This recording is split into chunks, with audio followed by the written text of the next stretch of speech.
Conflict is smoldering right at the heart of Europe's powder keg. Under the surface for now, but with the potential to erupt at any moment. Caught in the middle, as so often, are ordinary Bosnian citizens, but they also play key roles in this story. In a part of the world that many young people are leaving, I went the other way, into Bosnia and Herzegovina, to better understand this country at the heart of the Balkans, its people and its current challenges, and where it might go from here.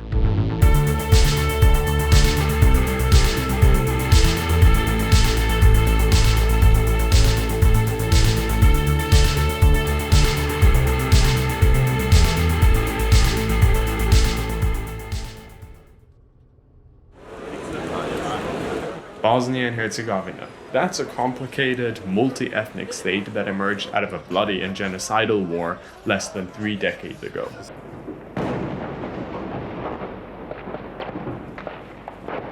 Today, it is paralyzed by political intrigue, racist tensions, separatism, rampant corruption, and by 14 parliaments, 3 simultaneous presidents, a complicated international agreement, and 2.5 countries within the country. The dysfunction has untold human consequences, with countless lives upended and hundreds of thousands of citizens leaving for good. With an election scheduled for October and a crucial vote of the United Nations Security Council 1 month later, stakes in post-war Bosnia have never been higher. The situation now is that we are probably in the worst shape, politically wise. We are in a worse shape than we were just after the war. Any topic in Bosnia and Herzegovina is divided on ethnic lines. And the only difference is religion, or their ethnicity that linked to religion. Who speak the same language, look more or less the same, inhabit this tiny country and are less than 3 million. We have come to a point where this polarization is now strengthening rather than diminishing. To understand why, we must first understand the foundation of Bosnia, the Dayton Accords. Under guidance of the international community, this treaty ended the war, but it was never meant as a permanent solution. Almost 30 years later, it is still the basis for the existence and the functioning, or lack thereof, of the modern Bosnian state. Here's an excerpt from an explainer that I did on this topic. Bosnia and Herzegovina, as the new country was called, is split into 2 separate, largely autonomous countries within the country.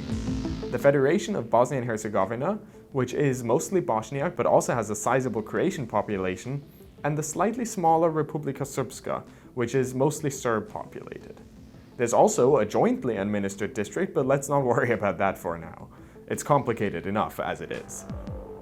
The Federation of Bosnia and Herzegovina, the Bosniak but also somewhat Croat part, is split further into 10 cantons with each their own parliaments as well. What's more, the EU and the US remain heavily involved in the country's politics. The most powerful office in the country, in fact, is not elected, but rather appointed by those outside powers. Currently, it's a former German Minister for Food and Agriculture, Christian Schmidt, and this office, known as the High Representative for Bosnia and Herzegovina, has practically unlimited powers to dismiss officials, veto laws, and even instantly pass laws of his own. While the idea was to create a system that would provide the 3 main ethnic groups both enough autonomy over their own affairs as well as a framework to cooperate and fruitfully live together, that has only partially been the case. A particular threat to national unity has been the ruling party of the Republika Srpska, headed by a man named Milorad Dodik, who also happens to be the Serb member of the 3-man presidency. I went to the capital of this country within a country to get a feel for it myself.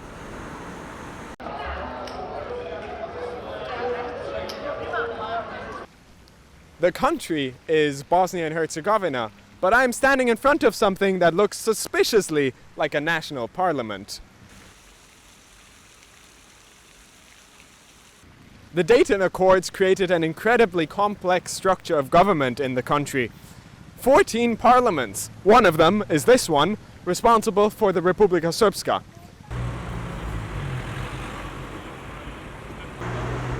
You'd be forgiven for thinking that you're in an independent country, the Republika Srpska, rather than a part of the internationally recognized Bosnia and Herzegovina. Its own flag, its own national icons. In fact, you'll be hard-pressed to even find a Bosnian flag anywhere here except outside the office of the High Representative. Yet this country isn't even sure it wants to be a country of its own.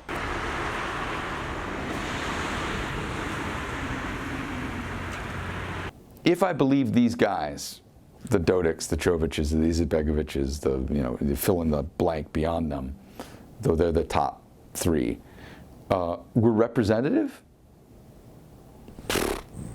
I mean, I love Bosnia, but I couldn't do it. I mean, I'd say, all right, well, you made your bed. I know they're not. They are in power through resignation, not affirmation. People go through the motions, people profiteer, people join parties for material benefit or careerism. No, very few people actually believe the talking points anymore. I'm not saying nobody does, but it doesn't have the resonance it used to. SNSD, whose party headquarters are behind me, was once seen as moderates, reformers, just another social democratic party. But since then, they have made a turn toward being more authoritarian and being more separatist, which has created headaches for the international community and the High Representative. In his most recent report, the High Representative wrote that Milorad Dodik's rhetoric and his party's actions threaten to tear apart the very fabric that holds together Bosnia and Herzegovina. The Serbs don't want to be there. They'd rather be connected to Serbia on the whole. Nobody wants to be part of Bosnia. Like putting Muslim Bosniak police in Republika Srpska. I mean, they don't want that, and nobody wants to be policed by the other side. That's got some sort of symbolic authority, which isn't like value-added taxes. So in some ways, the state, just as Bosnia has just been able to, stumble along.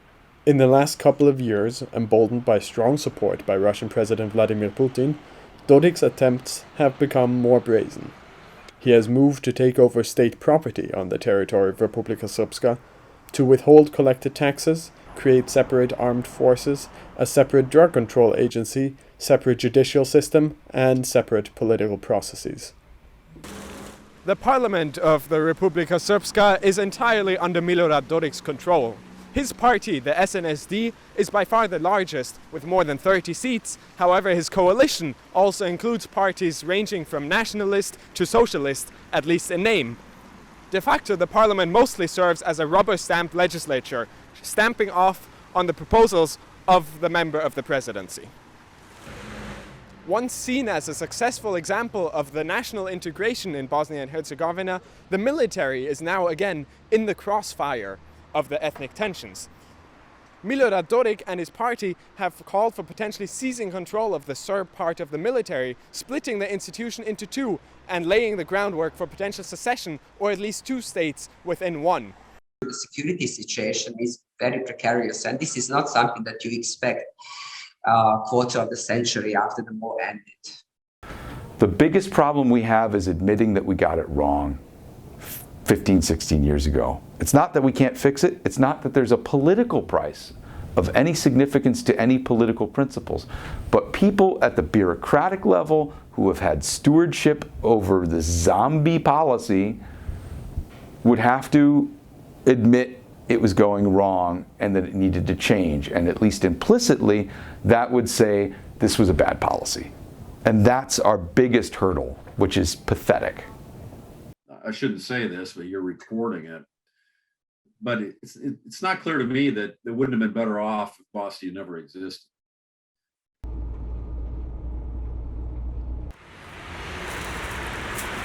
Culturally, Republika Srpska is much closer to its older brother Serbia and, by extension, to Russia.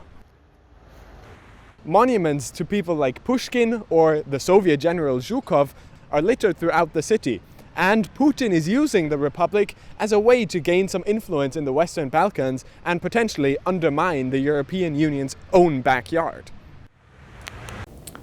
We are in a global world war of values right now.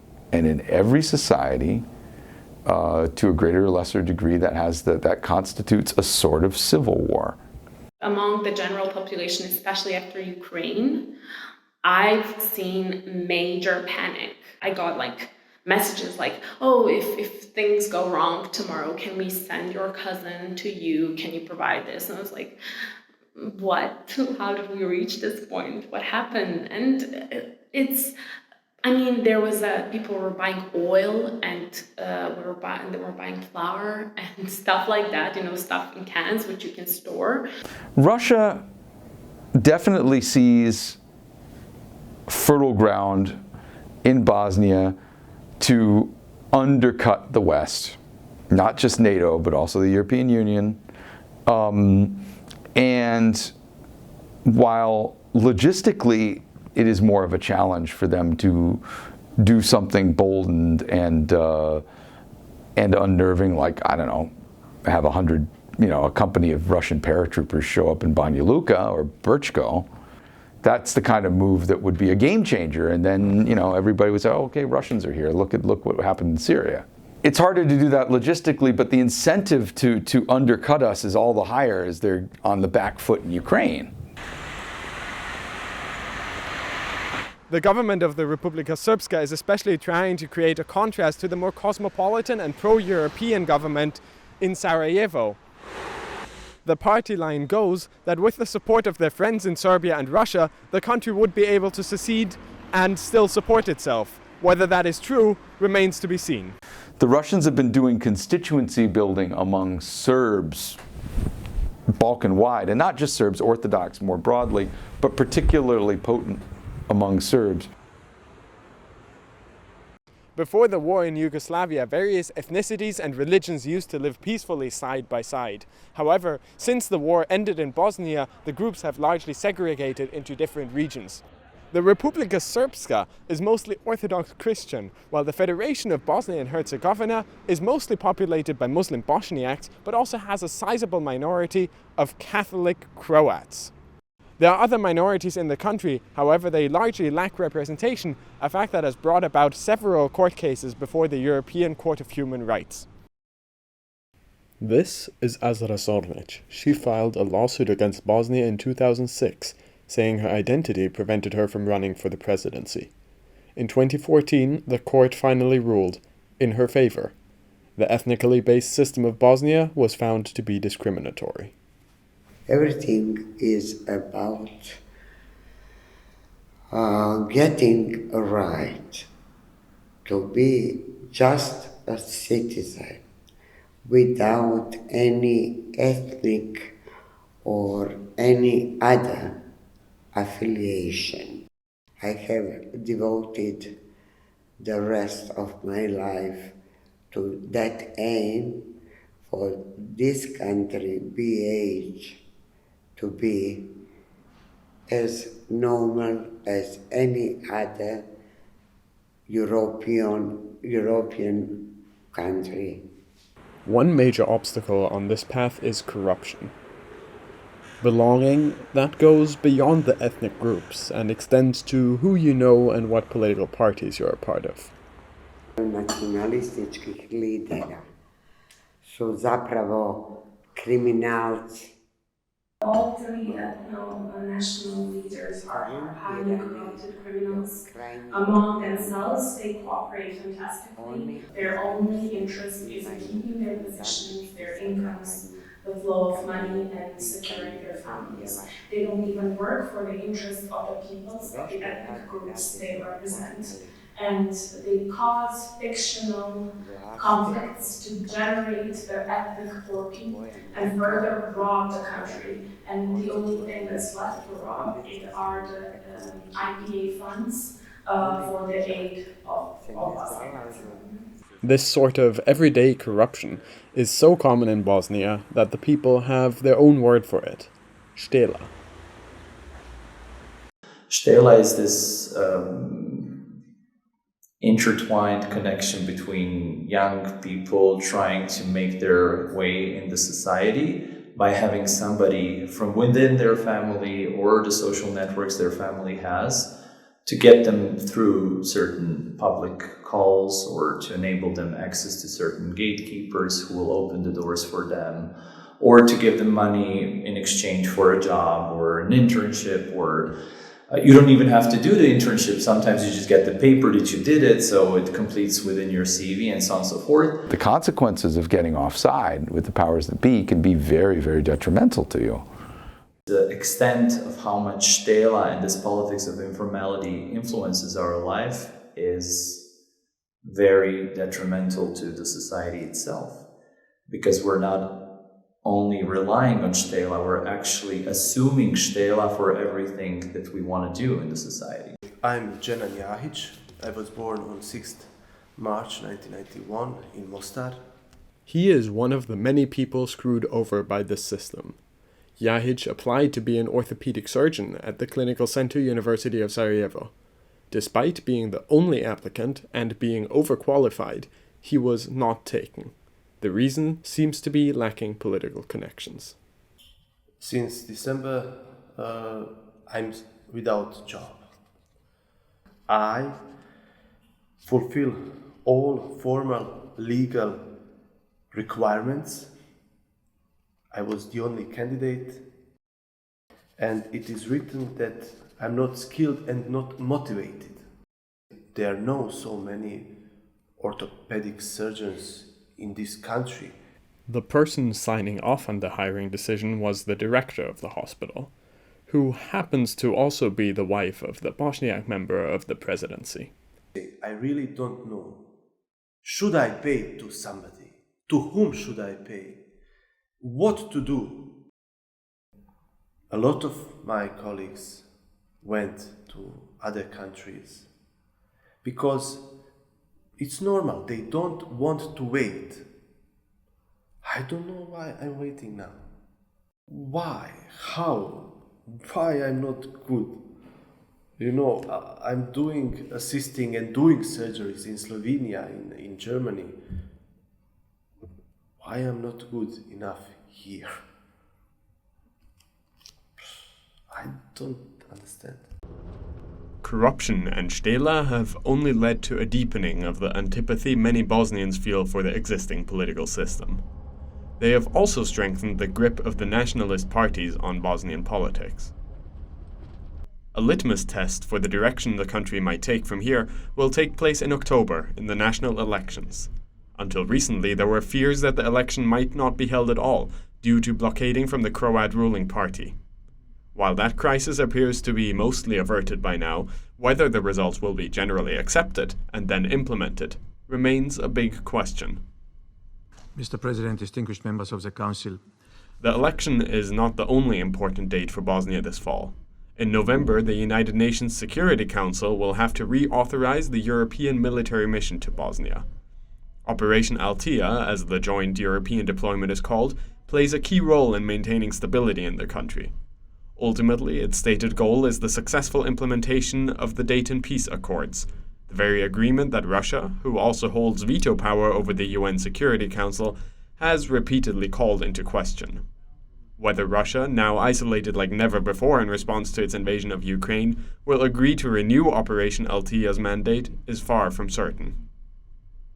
I would be heartily surprised if the Russians, under current circumstances, reaffirm EUFOR. This is a space where, up until that mandate comes up for a vote, we could put as many NATO troops as we want without asking anybody's permission. It doesn't have to go back to the Security Council. It doesn't have to go to the Bosnian government because they don't get a vote, because this is a part of the international peace treaty. NATO is the reinsurer of EUFOR. What I fear is that this is considered as sort of a back pocket insurance policy, a card to be played after the veto, but then you're in the gray zone.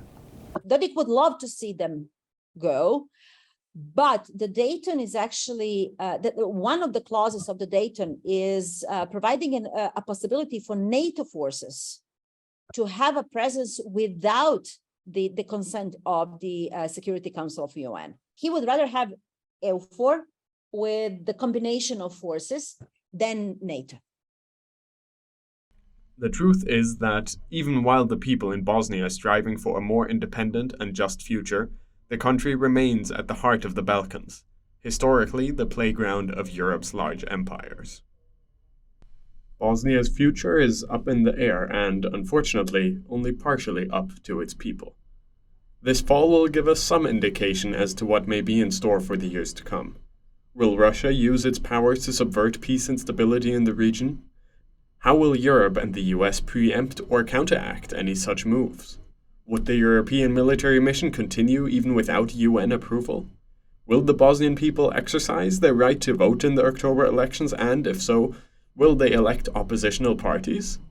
Would the ruling parties even accept an electoral defeat? Amidst all these questions, there is only one certainty. The future of Bosnia and Herzegovina remains uncertain.